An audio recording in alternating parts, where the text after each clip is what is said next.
Jazzcast Pros. What if your next level of growth requires you not only to elevate your business, but to also use your voice to create real impact in the lives of other women? In this powerful episode, we sit down with Stacey D.M as she shares how she's doing that exactly.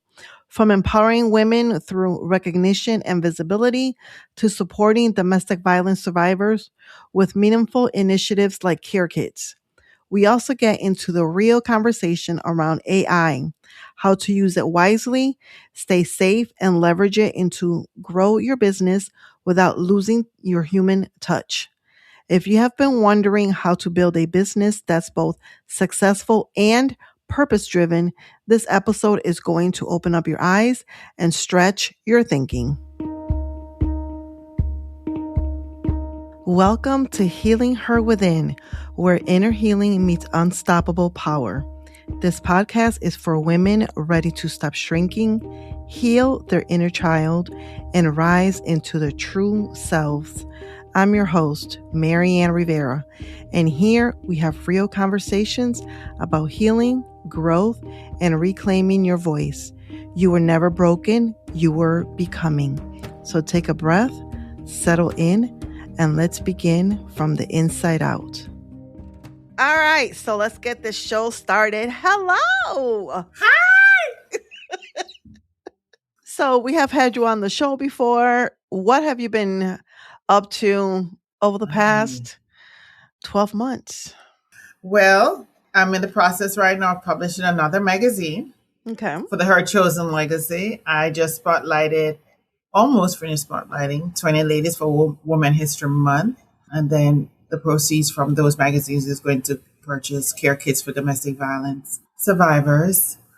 I've won multiple awards. I think when I was here the last time, I can't remember if I had mentioned that I was in the process of writing a book or if I wrote the book. I don't remember.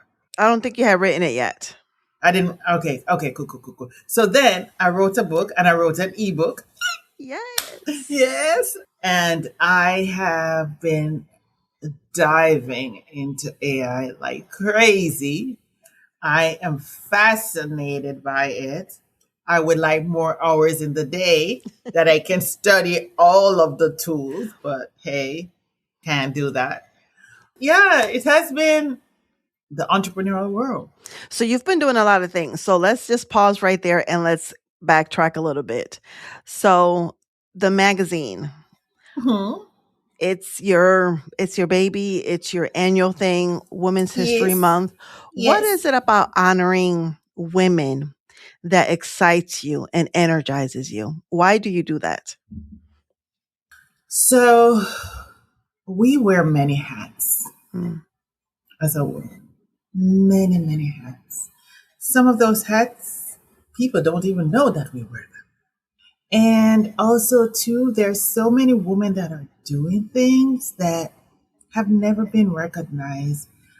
Nobody's ever pat them on the back and say, hey, just want you to know that I see you. Yeah. I see what you're doing. And it gives me so much joy. That's my pet project. Yeah. It gives me so much joy just to do it. And every year my goal is to elevate from the year before. But yeah, I just think just shine a light.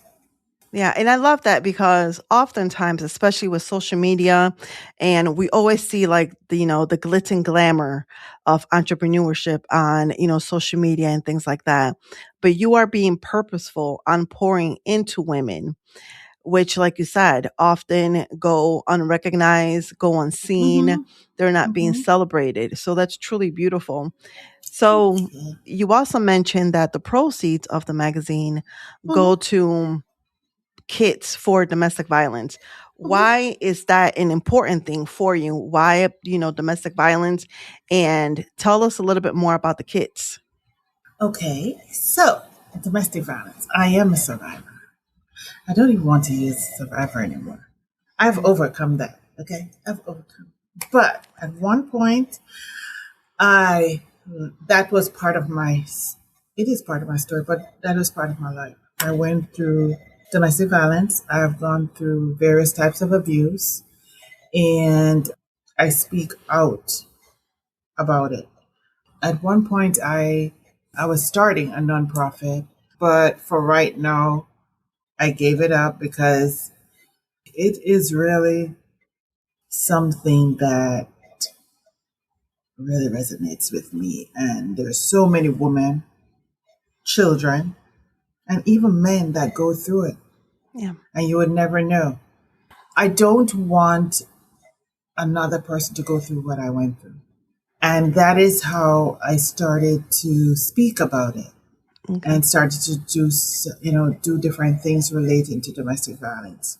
Now you have women who are in shelters. The shelters, they have minimal supplies. Yeah. So when I'm able to create these care kits and give to an organization, give to a shelter, somebody that is affiliated or doing work for domestic violence, that blesses me so much. It really does. What is in the care kits? It's toiletries, it's socks, it's combs, it's toothbrush, soap, washcloth, sanitary napkins. So are the things that, the everyday woman or person can take for, will be taken for granted, honestly. Yes, But, yes. somebody who's in need, it could be life-changing for them. Most definitely. Most definitely. Yes. Yeah. So you talked about AI. Let's dig in a little deeper about that because I hear so many things about AI. One, what intrigues you about AI? What keeps you excited about AI? What does the future of AI look, especially for entrepreneurs and things like that? So, what intrigues me? It's my analytical brain. Mm, Oh, man. Just the fact it's technology and my analytical brain, and the fact that, oh, something can do this. And then when you figure out this cool tool that can create something or make your life easier, I'm like, yes, it is fascinating. And I was like, yes, this is how I look at AI. It is a tool to make your life easier. It's tools to make your life easier. If AI can be bad, very, very, very bad, mm.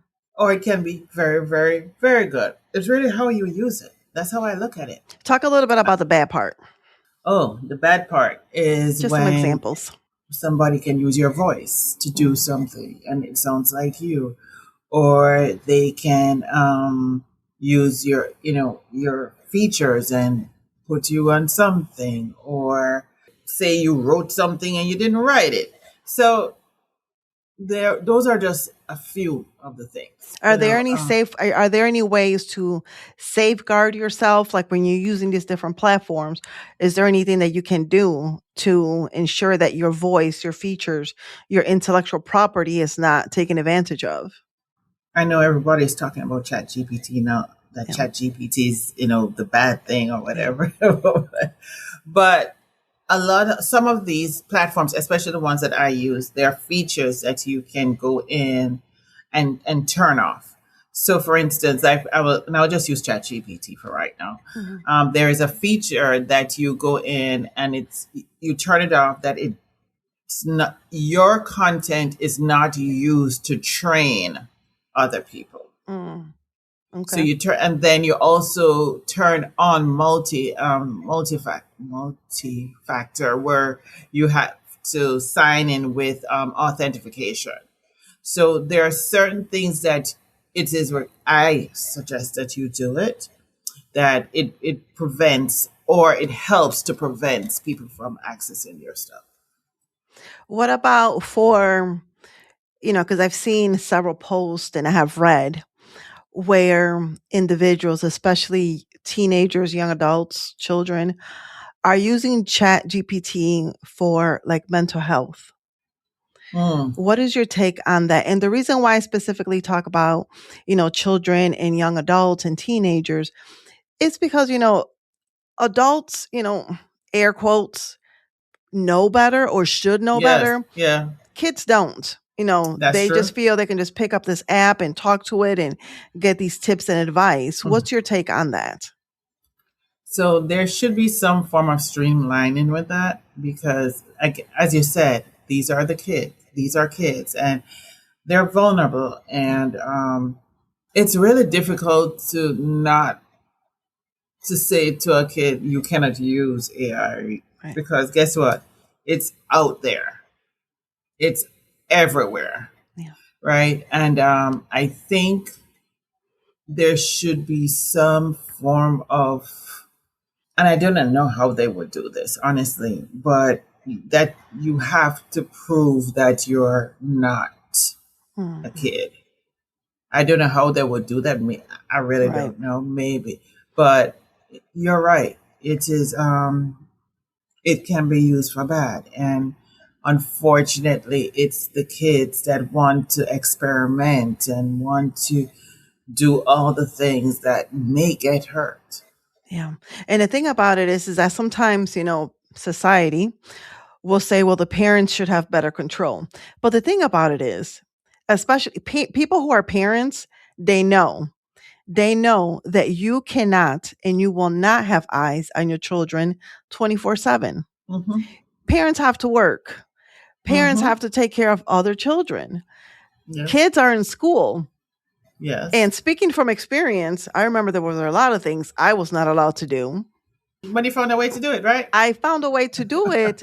And my kids, I mean, not my kids, my, friends Yes. had phones and, Exactly. ways of Those doing friends. things. Yes. Those friends. What I will say is this, and again, you just don't know. What I will say is this too. It's also the friends, Yeah. because you have good friends and you have bad friends. I remember when my daughter was growing up, she had one friend that I'm so sorry that they went their separate ways, but she was somebody that looked out for my daughter and said, no, she don't do this. No, she's not doing that. And those are the type of friends that you want that Right. will not just support, but stand up and say, this is wrong. Correct. We'll call you out. You don't have friends that are yes friends. Even as adults, Yes. you don't have friends that are yes friends. Right.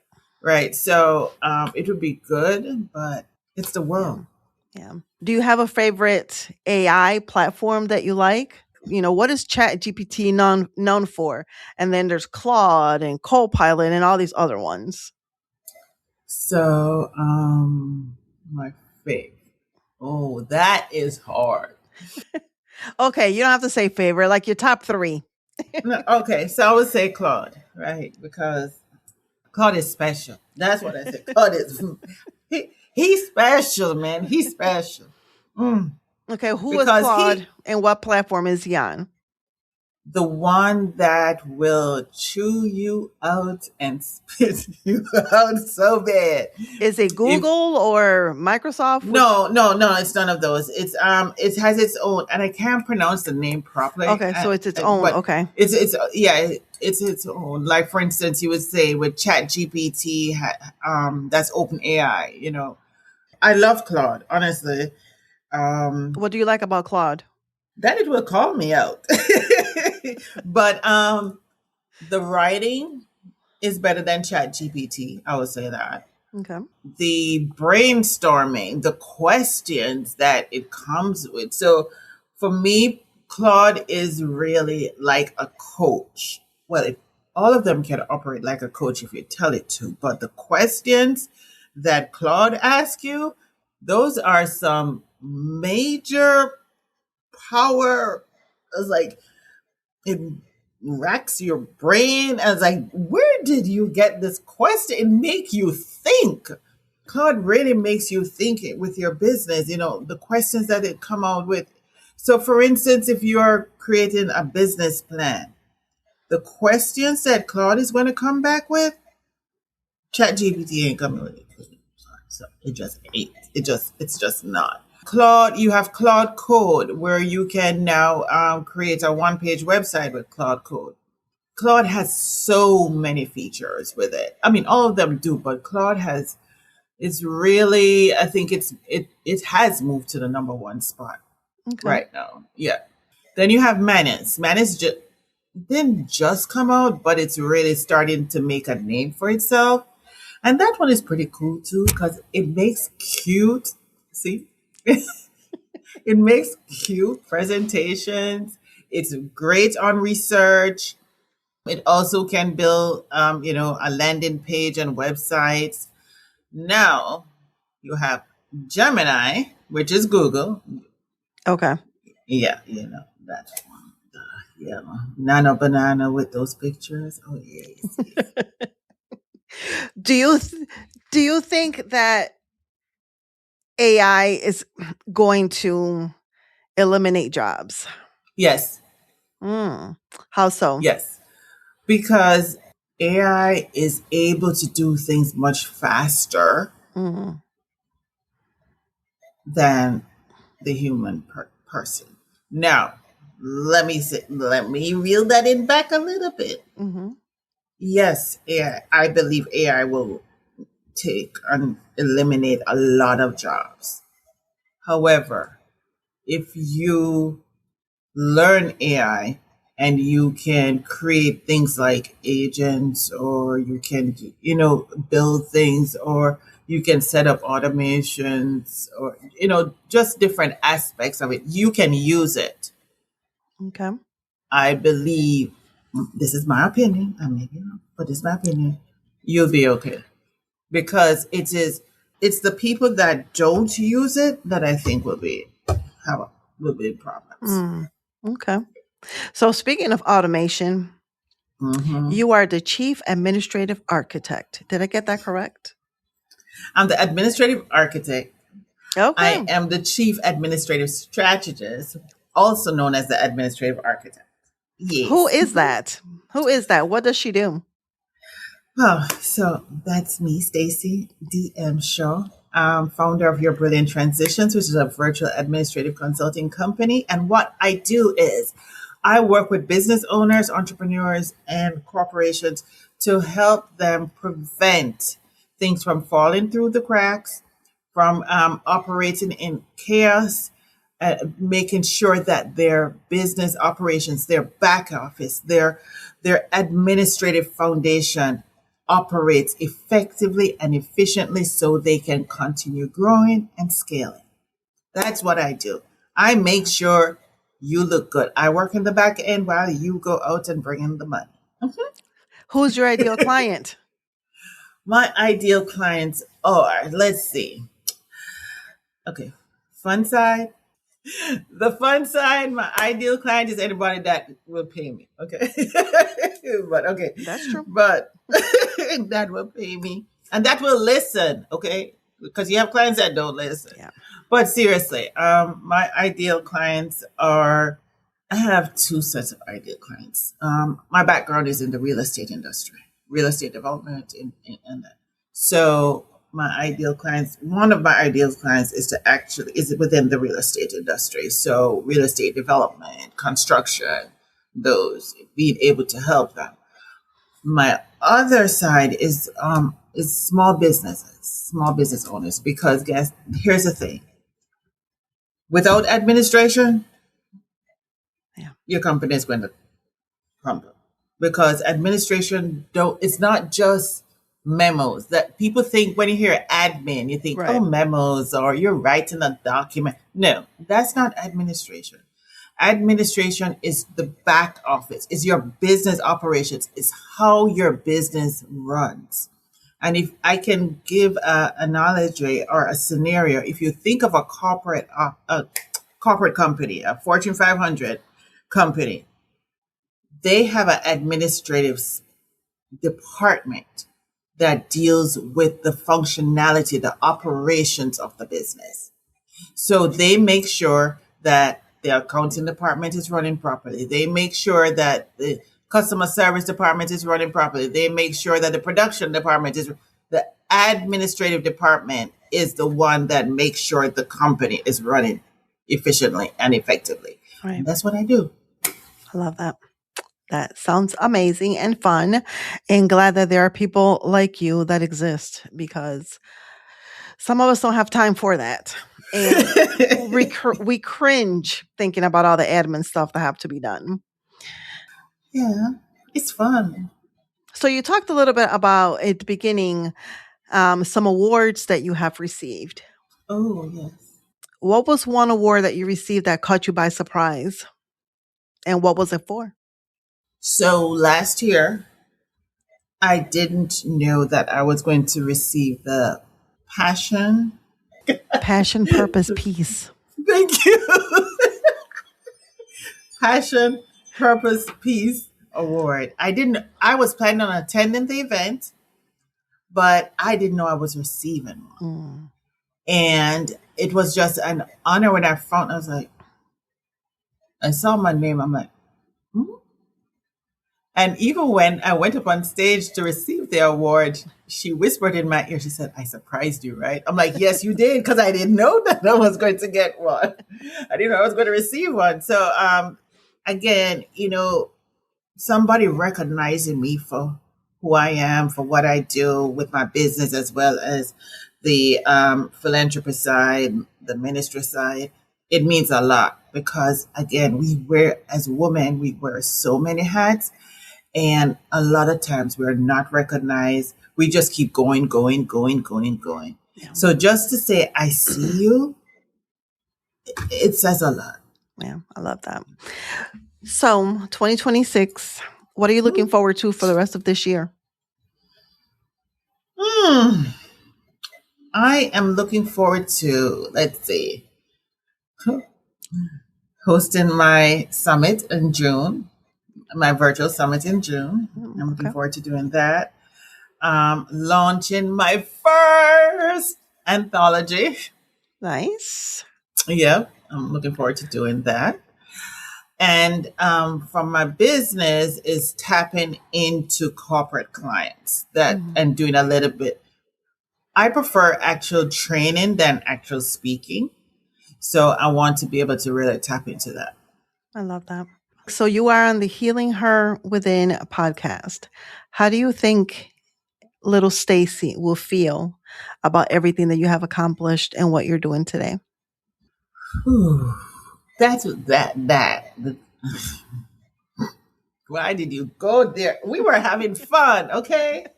We were having fun. Why did you go there? Because it's all about healing the inner child. So it's really funny that you asked me that question, because I'm in an anthology right now that I'm writing a little bit about that, just a little bit. I really don't think little Stacey would expect to be here right now, because little Stacey didn't value Stacey. Little Stacey didn't think Stacey could accomplish anything. Little Stacey was just existent, just there. She was just a child. Yeah. Yeah. So looking back, yeah, that's a tough question. Not a tough question, but that let me reflect really a lot. Yeah. Little Stacey didn't expect to have accomplished and be No. here today. Yeah. Adult Stacey is here today. So it's important that you reparent little Stacey and give her all the love and attention that she needed, because you're able to do that for her now. That is so true. I was speaking to a friend today, and she knows a little bit about my story and things I've gone through. And everybody knows that Stacey loves Florida. Everybody knows that. Who is very close to me knows that. And I was telling her, and I was like, when I go to Florida, my girlfriend that lives there, the first thing, she don't ask me anymore. She takes me to the swap shop in Fort Lauderdale. So the swap shop is why? I said, because when I go there, I get sugarcane, I get plum, I get guinea, I get coconut, and I get these things, and me, an adult, and I'm dancing like a kid. I go to the beach and I am in the water like a kid. And so, yeah, the little Stacy, yeah, Florida brings that out. I love that. Yeah. I love that. I love that. Well, I hope that you get a chance to do more of that in 2026. Yes. Where can our listeners connect with you and learn more about you? And you also mentioned a summit, so make sure that you share where people can connect with you and learn more about that when the time comes. Okay, so first of all, this has been amazing. Thank Dr. you. Marian, thank you for having me. It's always a pleasure. When we speak, it's always a pleasure. But you can connect with me. First of all, and let me put this plug out there before I say anything. So I built my website using AI. Okay. And I'm so happy with it. I use vibe coding and built it. So you can check out my website, yourbrillianttransitions.com. That's www.yourbrillianttransitions.com. I am on Instagram and Facebook, Your Brilliant Transitions. And then on LinkedIn, my handle is Stacey DMS, which is my first name and middle initial. And then for the summit, it's June 5th and 6th. June 5th is a Friday. It's from 9 to 5. And then on Saturday will be the networking, and that will start at 2 p.m. And you will be able to find out more information on herchosenlegacy.com, herchosenlegacymagazine.com, or herchosenlegacysummit.com. I love that. Thank you so much for being with us today. Thank you for having me. It was fun. Thank you for tuning in to today's episode. If you enjoyed today's conversation, please leave us a 5-star review and share with a friend or two. If you aren't already following us on social media, please connect with me on LinkedIn at Marianne Rivera Dannert or visit our website, mariannerivera.com. I will catch you next week with a brand new episode, and remember that you are a priority and you matter. And one last thing, this is a disclaimer. The information shared in this podcast is for educational and entertainment purposes only, and it's not a substitute for professional advice, diagnosis, or treatment. I am not a licensed therapist or counselor. If you're dealing with mental health or emotional challenges, please seek support from a qualified professional or a licensed counselor. Have a beautiful day.